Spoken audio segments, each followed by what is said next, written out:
I met a man who claimed to be a 1500-year-old alien in the Illuminati, decoding delusion, power fantasies, and predation. Introduction: When myth becomes mask. In a world saturated with misinformation, mythic narratives, and elite conspiracy lore, some individuals weaponize fantasy to mask disturbing truths. I met one man. He claimed to be a 1500-year-old alien, a member of the Illuminati, and proudly associated himself with the Cuomo-linked mafia. Beneath the theatrics lay a darker reality. He was a child molester. This article isn't about him. It's about the patterns he represents, and how survivors, advocates, and communities can decode these tactics, protect themselves, and reclaim narrative sovereignty. Through forensic analysis, psychological insight, and survivor-centered frameworks, we'll explore how mythic personas serve as camouflage for manipulation, and how to build tools for ethical discernment and emotional resilience. Part I: The Anatomy of a Predatory Persona. The alien identity, delusion as elevation. Claiming to be a 1500-year-old alien isn't just eccentric, it's a psychological strategy. Whether rooted in psychosis, narcissistic fantasy, or calculated manipulation, this identity elevates the speaker above human morality. It implies superiority, suggesting that the speaker is not bound by ordinary rules or ethics. It also introduces mystery, creating a sense that the speaker is beyond comprehension or scrutiny. Most importantly, it establishes control, positioning the speaker as someone who possesses knowledge or power that others lack. This persona creates a power imbalance, especially for survivors who may already feel disoriented or vulnerable. The alien archetype taps into ancient myths of gods, watchers, and cosmic beings, rebranded for modern manipulation. Illuminati affiliation, the shield of untouchability. The Illuminati myth has evolved from Enlightenment-era secret society to a catch-all symbol of elite control. When predators claim Illuminati ties, they're not referencing historical fact, they're invoking a sense of untouchable status. This claim suggests that the speaker is protected by powerful forces and cannot be challenged. It also implies access to hidden knowledge, reinforcing the idea that the speaker knows truths others cannot grasp. Most dangerously, it fosters fear-based compliance, warning that any attempt to resist or expose the speaker will result in retaliation. This tactic discourages reporting and silences dissent. Survivors may fear disbelief, ridicule, or even harm. The Illuminati myth becomes a psychological fortress, one that deflects scrutiny and seduces the vulnerable. Mafia bragging, the persona of violence. Associating with crime families adds another layer of intimidation. Whether real or imagined, mafia ties suggest access to violence and social capital within dangerous circles. The speaker implies that they are respected or feared by those who operate outside the law. This persona reinforces the idea that the speaker lives by a different moral code, one that permits coercion and cruelty. For individuals with trauma histories involving street violence, institutional betrayal, or coercive control, this persona can be especially triggering. It reinforces the predator's image as someone above the law, someone survivors shouldn't challenge. Part 2: The core crime and why it's often obscured. Child molestation, the center of the web. All the mythic layers, alien, Illuminati, mafia, serve one purpose: to obscure the core crime. Child molestation isn't a side note. It's the nucleus. Predators use fantasy to groom victims, suggesting that they are special enough to be chosen by an alien or elite figure. They confuse boundaries by claiming that normal rules don't apply to them. They evade accountability by insisting they are protected by powerful forces.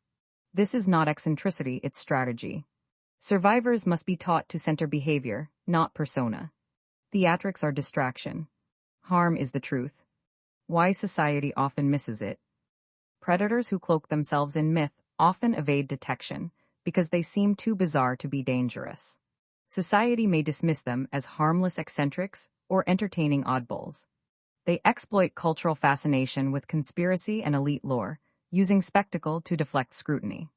They often target those already marginalized or disbelieved, individuals whose voices are least likely to be heard. This creates a perfect storm of invisibility. Survivors may struggle to articulate their experience, fearing they'll sound crazy. Institutions may fail to intervene. Meanwhile, harm continues. Part 3: Why the Illuminati myth attracts predators. It offers psychological camouflage.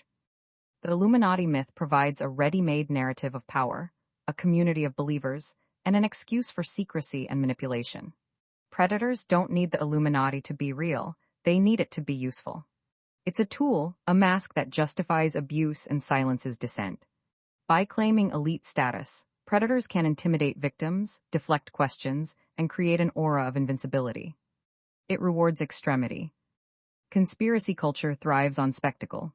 The more outrageous the claim, the more attention it garners. Predators exploit this by creating personas that deflect scrutiny and using shock value to destabilize victims. They blend truth and fiction to confuse reality, making it harder for survivors to distinguish manipulation from mysticism. This isn't just psychological, it's tactical. Survivors must learn to decode the performance and focus on the impact. It mirrors cult tactics. Like cult leaders, Illuminati-claiming predators often isolate victims, control information, and use fear and awe to dominate. They create closed systems of belief where dissent is punished and obedience is rewarded. Understanding this overlap helps survivors recognize patterns and reclaim autonomy. The tactics may vary, but the structure remains consistent. Control through myth, manipulation through fear. Part 4. Survivor-centered tools for discernment. Decode the persona. When encountering someone with a mythic identity, ask what purpose that identity serves. Does it elevate the speaker above others? Does it discourage questions or scrutiny? Does it justify harmful behavior or moral exemption? If the answer is yes, then the persona is likely a mask, not a truth.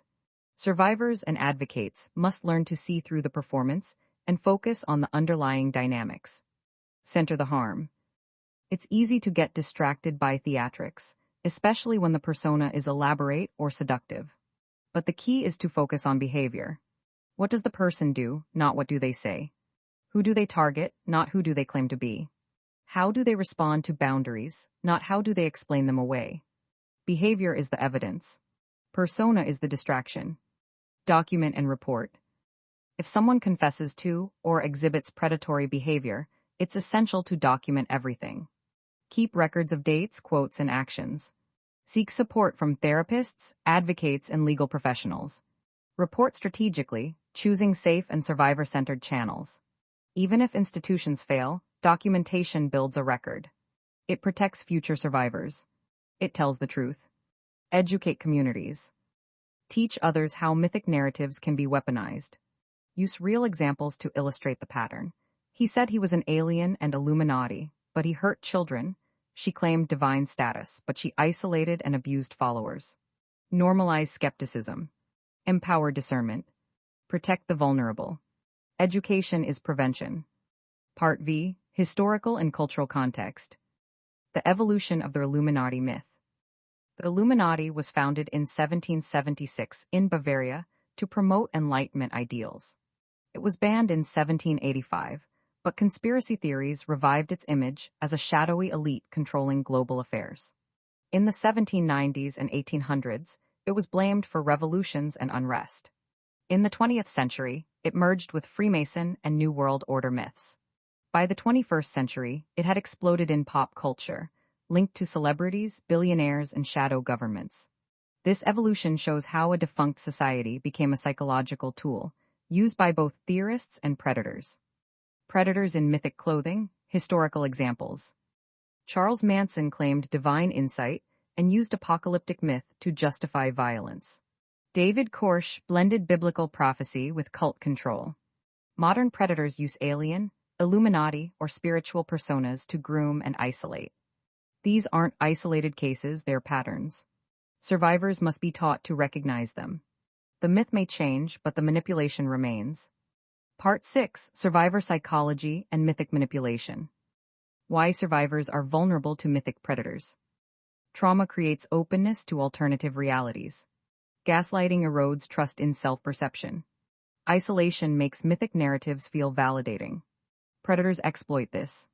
They offer truth that feels empowering, but is actually controlling. Survivors may feel chosen, special, or enlightened until the harm becomes clear. Understanding this dynamic is essential for healing and prevention. Healing through narrative sovereignty. Survivors can reclaim power by naming the manipulation, reframing the experience as strategic, not random, and building new narratives rooted in truth and autonomy. This isn't just healing, it's resistance. By telling their own stories, survivors dismantle the predator's myth and restore their own voice. Narrative sovereignty is the foundation of emotional resilience. From myth to meaning. Meeting someone who claimed to be a 1,500-year-old alien Illuminati member wasn't just bizarre, it was a window into how predators use fantasy to mask reality. By naming these patterns, we reclaim power. By centering survivors, we rewrite the narrative. And by building tools for discernment, we protect our communities from the worst of the worst, not because they are in the Illuminati, but because they hide behind its myth. This encounter reveals a deeper truth. Predators often rely on spectacle to distract from harm. They build elaborate personas not to entertain, but to control. They invoke conspiracy not to enlighten, but to isolate. And they weaponize belief systems to justify abuse. Survivors must be equipped to see through these tactics, not with fear, but with clarity. The myth of the Illuminati, like many conspiracy frameworks, can be seductive. It offers simple answers to complex problems. It promises hidden knowledge and elite access.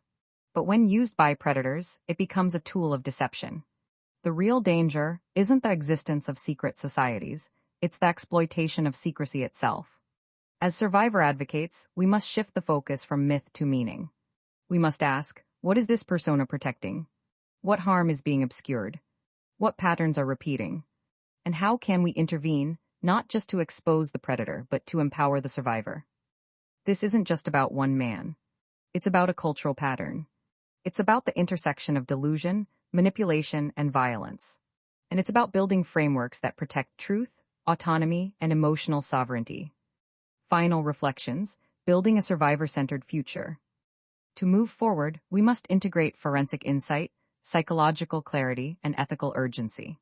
We must teach survivors to decode mythic manipulation, to center harm over spectacle, and to reclaim their narratives. We must build tools, profiling protocols, discernment guides, affirmation exercises that empower autonomy and resilience. And we must remember, predators thrive in confusion. They flourish in silence. They hide behind masks. But survivors thrive in truth. They flourish in clarity. They reclaim power by naming what was hidden, and by refusing to be defined by the predator's myth. Let this article be a blueprint. Let it be a warning. Let it be a guide. And most of all, let it be a testament to the power of survivor-centered storytelling. Because when we name the pattern, we break the spell. When we center the harm, we expose the truth.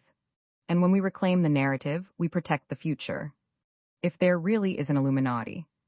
According to believers and local conspiracy, I would be the devil incarnate. My take is believe in safe things.